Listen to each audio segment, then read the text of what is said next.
What's wrong with you? ऐसे media समोर तुम्हाला खेचत का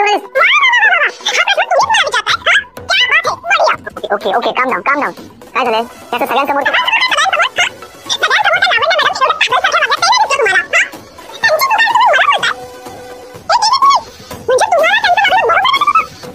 प्रॉब्लेम काय आम्ही जस्ट कुठे करू नॉर्मल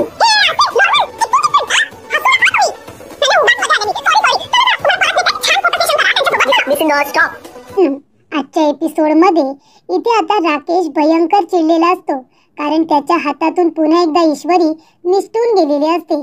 तेव्हा तो म्हणत असतो की आता सगळ्या गोष्टी व्यवस्थितरित्या मॅनेज केल्या होत्या, पण तरी सुद्धा ती ईश्वरी माझ्या हातातून निसटली.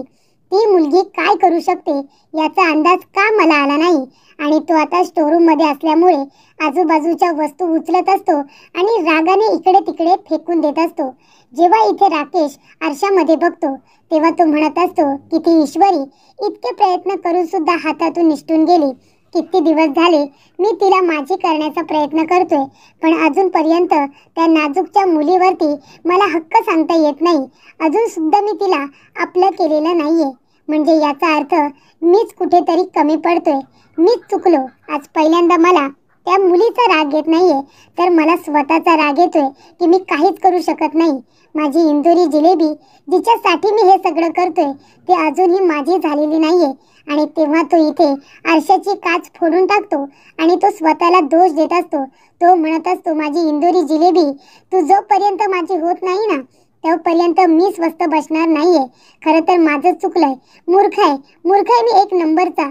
मला अंदाज का आला नाही की ती मुलगी स्वतःला वाचवण्यासाठी काही करू शकते. याचा अंदाज मला यायला हवा होता, असं राकेश म्हणतो. तोपर्यंत प्रेक्षकांनो, इथे आता अर्णव आणि लावण्या फोटोशूट करत असताना ईश्वरीला जो काही भयंकर राग आलेला असतो तेव्हा ती इथे मीडियाच्या समोर अर्णवचा हात पकडते आणि त्याला आता बाजूला घेऊन येते. तेव्हा अर्णव म्हणत असतो मी सिंदर एक मिनिट मी सिंदर, हे काय चाललंय तुझं? तू मला मीडियाच्या समोर असं ओढत ताणत का आणलंस? काय झालंय का तुला? तू अशी चुकीची का वागतेस मी सिंदर? असं आता अर्णव ईश्वरीला विचारत असतो. तेव्हा ईश्वरी म्हणते अच्छा, म्हणजे मी चुकीची वाटते. मी तुम्हाला नेहमीच चुकीची वाटते हो. तुम्ही कधी काही चुकीचं करतच नाही, बरोबर ना?